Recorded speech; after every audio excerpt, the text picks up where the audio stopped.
It began with silence. No tanks rolled into Yaoundé. No military anthem echoed across the airwaves. No urgent press conference was called. Just silence, and then, chaos. On the morning of June 10, 2025, Cameroonians woke to a storm not of bullets, but of pixels. On X, on Facebook, on WhatsApp, the whispers became declarations. There's been a coup. Paul Biya is gone. The military has taken control. But there were no images. No soldiers. No smoke. No confirmation. Yet, the disbelief wasn't in the claim, it was in the fact that it felt so believable. That's what struck so many like thunder. That a country could wake up and accept, without proof, that the government had fallen. Not because they saw it, but because it no longer felt unthinkable. Just days earlier, a political gathering in Douala, peaceful, permitted, had turned violent. Not by the people, but by the police. Tear gas filled narrow streets.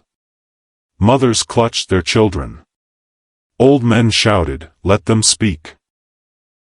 And when the dust settled, the message wasn't about a protest, it was about fear. A government afraid of even a conversation. That fear didn't silence people. It sparked them. And by Monday, the rumor wasn't just gossip. It was prophecy. What if it's true? What if the regime has fallen? What if silence means surrender? But the silence didn't last. Not because Paul Biya addressed the nation. Not because the military denied the rumors. No, just one sentence posted to X, a cold reminder about the ballot box, and a veiled threat toward the streets. No empathy. No clarity. No leadership. And so, a question rose, not about whether a coup had happened, but whether it still mattered who was in charge. Because in Cameroon, silence doesn't mean peace. It means something is cracking.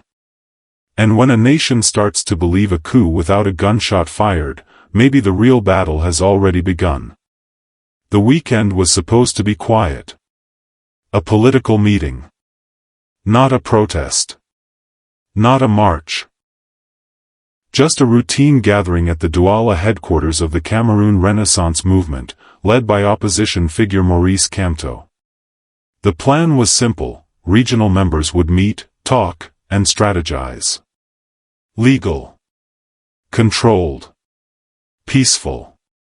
But by Saturday morning, June 8, the streets around the venue told a different story. Barricades blocked every approach.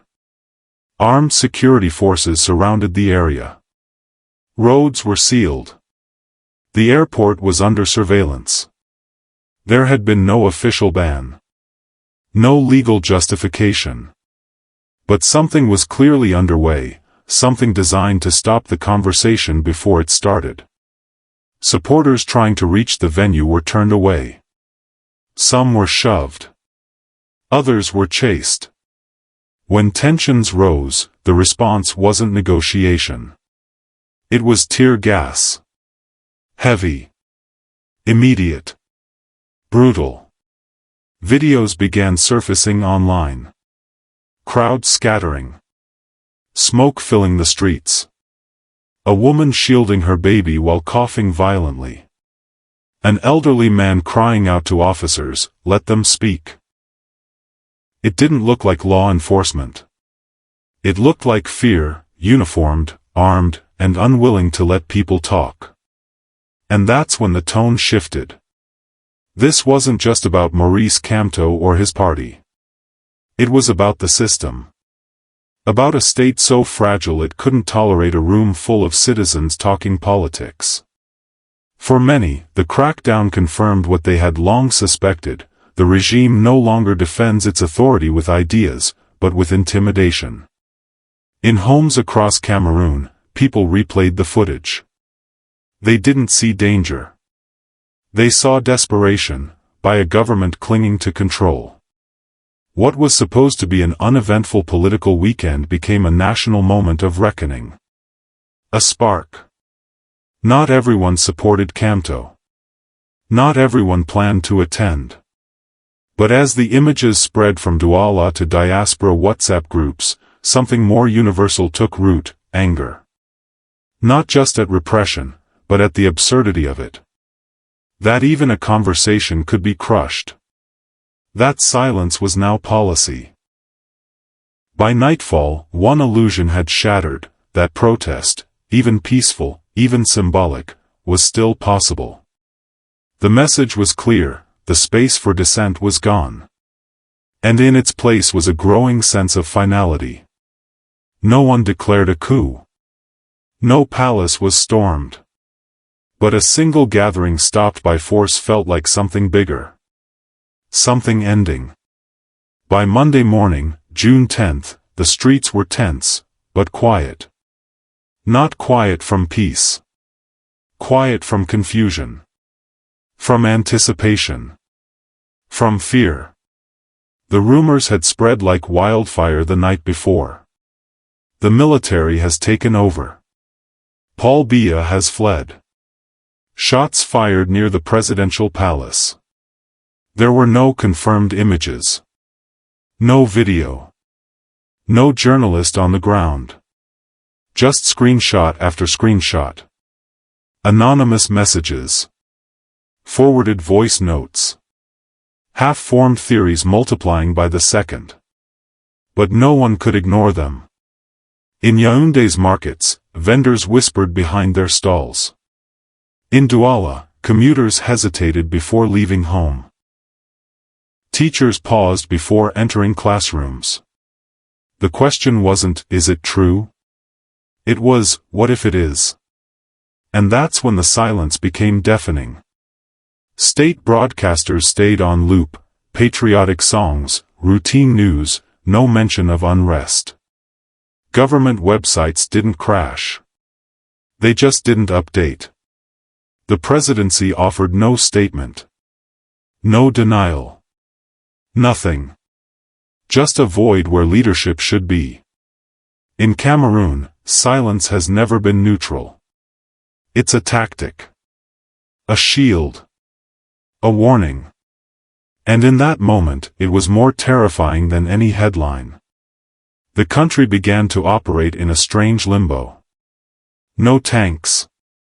No soldiers in the streets. No formal declaration. Yet the atmosphere felt like coup aftermath. Businesses stalled. Deliveries halted. Everyone waited for something, anything, to confirm or deny what they were already feeling. This wasn't just a media blackout. It was a trust blackout. Because after decades of controlling information, the regime had taught its people not to believe what they saw on TV, but what they felt in the air. And what they felt now was uncertainty, and readiness. For something to break. For something to shift.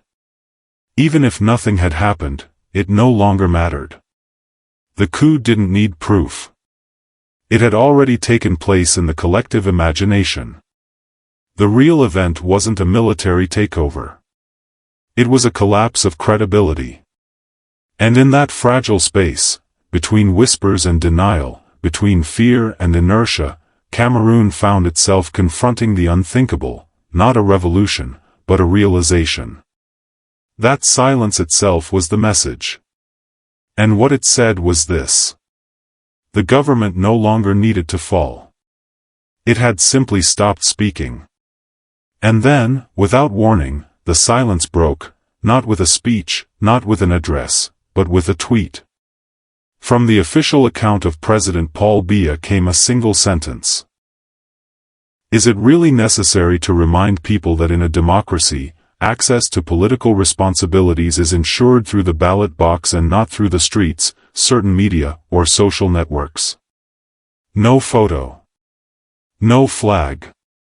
No voice. No acknowledgement of the weekend's unrest. No attempt to explain or reassure.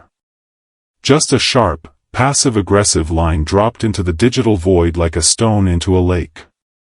The reaction was instant and furious. For many Cameroonians, especially the youth who had taken to the streets not with weapons but with hope, it felt like a slap. They weren't asking to seize power. They weren't demanding a revolution. They had simply wanted to gather. To talk. To organize. To be heard. And now, their presence was being labeled as a threat to democracy. The irony was too sharp to ignore. A regime that had suppressed dissent, muzzled the media, and ruled through intimidation was now reminding people to use the ballot box.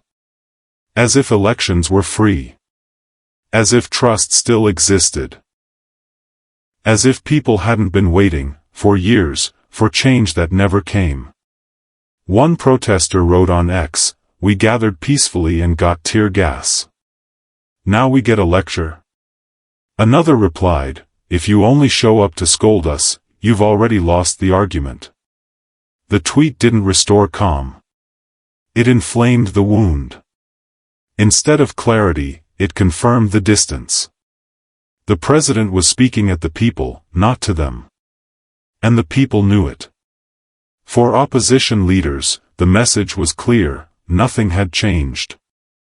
Even after a weekend that nearly shattered the illusion of control, the response was not reflection, but arrogance. And for everyone else, it marked a turning point. Because when a leader emerges from silence only to shame his citizens, he doesn't re-establish authority, he reveals just how little he understands the moment. That one sentence, intended as a warning, became proof of something more dangerous, that the regime wasn't guiding the nation. It was reacting to it. Too late. Too disconnected. There was no coup. No soldiers marched down the avenues of Yaoundé. No transitional council appeared on national television. No generals declared a new era. And yet, for 48 hours, Cameroon behaved as if it had all happened. The banks stayed open. Schools operated, cautiously. The markets buzzed, but not with bargaining. With rumors. With questions. With uncertainty that couldn't be shaken. People weren't panicking. They were adapting. Preparing. Acting as if a page had already turned. Because in some ways, it had. The power of the moment wasn't in an actual military takeover. It was in the psychological shift. A population, weary after decades of the same regime, no longer needed proof to believe that change might be possible. Or even inevitable. That was the real revelation. Not that a coup occurred, but that it didn't have to. The idea alone had enough weight to alter the national mood. And that's what terrified the ruling elite more than any protest or politician. The realization that belief alone could shake the foundation. That their strongest weapon, control of the narrative, had slipped through their fingers. No tanks were necessary. Just a rumor. Just a pause. Just a void where certainty used to be. And in that space, something profound happened. The people stopped waiting for permission to imagine a new future. They began acting as if the old one had already expired. Conversations shifted. Families talked not just about the government, but about what might come next. Young people posted not only in anger, but in vision. "If Biya is gone," one user tweeted, "maybe we can start over." Another posted, "No one took power. We just stopped giving it." That's the essence of a psychological coup, not when the palace falls, but when people stop seeing it as untouchable. And while Paul Biya remained physically in office, politically, something had changed. Not in the halls of government, but in the minds of the governed. The cameras may not have captured a coup. But the silence, the tension, the readiness, it all pointed to something more dangerous than tanks, the erosion of belief. Because in the end, regimes don't always fall with a bang. Sometimes they collapse in silence, when the people stop needing them to explain anything at all. By June 11th, Cameroon was still standing, but something essential had shifted. The government hadn't fallen. The president hadn't fled. The streets hadn't exploded. On the surface, things returned to normal. Shops reopened. Taxis resumed. Television aired routine programming with patriotic music, as if the last 3 days had never happened. But beneath that surface calm, a deeper drift was underway. It wasn't a collapse. It was a suspension. A strange kind of autopilot. The machinery of state kept moving, but no one could say who was steering. Was Paul Biya still making decisions? Were the military quietly asserting themselves? Or had the system entered a kind of hollow inertia, where power exists only in ritual, not direction? For many, it felt like being inside a machine that kept running out of habit, not because anyone was truly in charge. And that's what made the silence so unnerving. It wasn't that people feared tanks or troops. It was that they feared nothing. No voice. No vision. Just an aging regime running on fumes. What had cracked over the weekend wasn't just political control, it was the illusion that the system still had purpose. That it could still respond. That it even cared to. The president had spoken, yes, but only once, and only to scold. There was no national dialogue. No acknowledgement of fear or instability. Just automated governance and curated normalcy. In reality, the government hadn't restored calm, it had ignored the fire and hoped people wouldn't notice the smoke. But people noticed. In classrooms and cafes, on live streams and comment sections, the questions grew louder. Who is really in charge? What happens if Biya can no longer govern?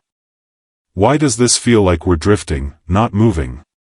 Even loyalists found themselves uneasy, not because power was slipping, but because it felt directionless.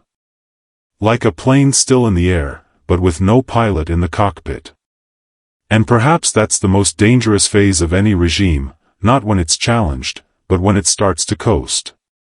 When control isn't lost through rebellion, but through irrelevance. Because when a country stops believing its leaders are present, even their presence no longer matters. By the end of the week, the rumors had quieted, but the questions had only grown louder. Not, was there a coup? But why did so many believe it so quickly? That's the question that haunted Cameroonians at home and abroad. Because coups don't just happen in barracks. They happen in minds. In silence. In the slow erosion of confidence over years, decades. Paul Biya has ruled for more than 42 years. That means most of the country's population was born after he took power. An entire generation has known no other leadership. No real political competition. No genuine transition plan. Just continuity, without clarity. So when a rumor surged online that the regime had fallen, it wasn't simply the surprise of it. It was the relief of it. For a moment, it felt like change was no longer impossible. Like history might finally shift. That the waiting might end. Diaspora communities held their breath, not in celebration, but in fear. What if the vacuum turned to violence? What if there was no plan? What if the silence became chaos? At home, the emotion was different, raw frustration. Youth organizers, students, and young professionals had grown tired. Tired of being told to wait. Tired of being treated as threats for demanding reforms. Tired of watching peaceful gatherings criminalized while corruption and complacency thrived. One student said during a live stream, "They tell us to vote. Fine. But where's the ballot box? Where's the trust?" Where's the future? These weren't the words of militants or radicals. These were voices of young Cameroonians simply asking for a place in the story of their country. And that story, for so long written by one man, now had visible cracks. And yet, amid the fear and anger, something powerful was unfolding, a conversation. Not curated by the state. Not filtered by official media. But grassroots. Organic.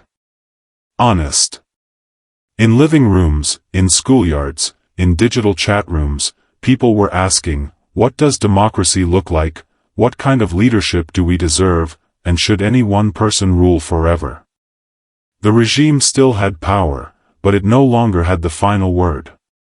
Because when a people stop believing in the myth of permanence, they start demanding the truth. Cameroon did not collapse. There was no uprising. No tanks. No resignation. The president remained in office. The streets resumed their rhythm. On paper, the nation continued as it always had. But something deeper had shifted, and it couldn't be undone. The weekend of June 8 to 10, 2025, revealed more than unrest. It revealed how fragile the foundations had become. Not because they were shaken by force, but because they were hollowed by time. Trust had withered. Connection between rulers and the ruled had thinned to whispers. And when silence finally cracked, what emerged wasn't order, it was uncertainty. The real story wasn't whether a coup happened. It was why so many believed one could. Why so many accepted it, without images, without sources, because it felt true, even if it wasn't. That is the power of perception. And it's what regimes built on fear and spectacle can never fully control. Paul Biya may have tweeted. The state may have resumed programming. But the narrative is no longer theirs alone. It belongs to the people now. And the people are speaking, clearly, boldly, without permission. They're asking real questions. They're demanding real participation. And they're no longer content with waiting for permission to be heard. This wasn't just a political moment. It was a psychological one. A rupture in the national imagination. And when imagination turns into conversation, and conversation into expectation, that's when change becomes inevitable. Cameroon is still standing. But its direction is no longer certain. And maybe that uncertainty, frightening as it may be, is the beginning of something new. Because silence can suppress. But it can also signal that something must end. And sometimes, countries don't collapse in fire. They fade into disbelief, until the people decide to speak it back into shape.